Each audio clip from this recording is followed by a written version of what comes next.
সিরিয়াকে কেন্দ্র করে মধ্যপ্রাচ্য তো বটেই, পশ্চিম এশিয়ার রাজনীতিতে নতুন মেরুকরণ শুরু হয়েছে। অবাক করার বিষয় হলো ইসরায়েলের সঙ্গে ভারতের সম্পর্ক ভালো থাকার পরও মধ্যপ্রাচ্যে ইরানের দুর্বলতা ভারতের জন্য কাল হয়ে দাঁড়াতে পারে। বাশার আল আসাদের পতনে ইরান ও তার প্রক্সি যোদ্ধারা, এমনকি রাশিয়া বড় ধাক্কা খেয়েছে। সিরিয়ায় ইরানের দুর্বল হয়ে পড়াটা তাদের ভাবমূর্তি এবং আঞ্চলিক কৌশলের জন্য মারাত্মক আঘাত। ইরান দুর্বল হলেই ইরাক, লেবানন সহ এই অঞ্চলে তুরস্কের প্রভাব বাড়তে পারে।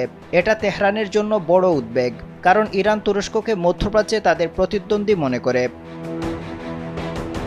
একদিকে তুরস্ক আজারবাইজানের সমর্থক, অন্যদিকে ইরান আর্মেনিয়ার সমর্থক। গত বছর তুরস্কের সহায়তায় নাগোর্নো কারাবাখে জয় পেয়েছিল আজারবাইজান, অর্থাৎ এখানেও ইরানকে পরাজয় স্বীকার করতে হয়েছে।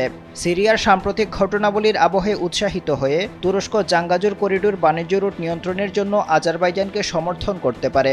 এরদোয়ান যদি সেটা করেন, তাহলে আজারবাইজান এবং আর্মেনিয়া সরাসরি তুরস্কের সঙ্গে যুক্ত হবে, আর ইরান ককেশাস থেকে বেরিয়ে যাবে। ইরানকে পশ্চিম এশিয়ায় একটি শক্তি হিসাবে দেখা হয়, যা এই অঞ্চলে ক্ষমতার ভারসাম্য বজায় রাখে। কারণ পশ্চিমা মিত্র সৌদি আরব, ইসরায়েল ও তুরস্কের আধিপত্যকে চ্যালেঞ্জ করে একমাত্র ইরান। বিশ্লেষকরা বলছেন, বাশারের পতনের পর ইসরায়েল এখন পুরো অঞ্চলকে দীর্ঘ যুদ্ধের দিকে নিয়ে যাওয়ার পরিকল্পনা করতে পারে। এখানে ভারতের উচিত হবে ইসরায়েলের ওপর চাপ সৃষ্টি করে সেটা বন্ধ করা। কারণ যদি এই অঞ্চলে সংঘাত বাড়তে থাকে, তাহলে উপসাগরীয় দেশগুলোতে বসবাসকারী ভারতীয় নাগরিককে দেশে ফিরে আসতে হবে। ভারতের জ্বালানি নিরাপত্তা মারাত্মকভাবে ক্ষতিগ্রস্ত হবে। শুধু তাই নয়, যদি মধ্যপ্রাচ্যে ইরান দুর্বল হয়ে পড়ে, তাহলে ভারতের স্বার্থও দুর্বল হয়ে পড়বে।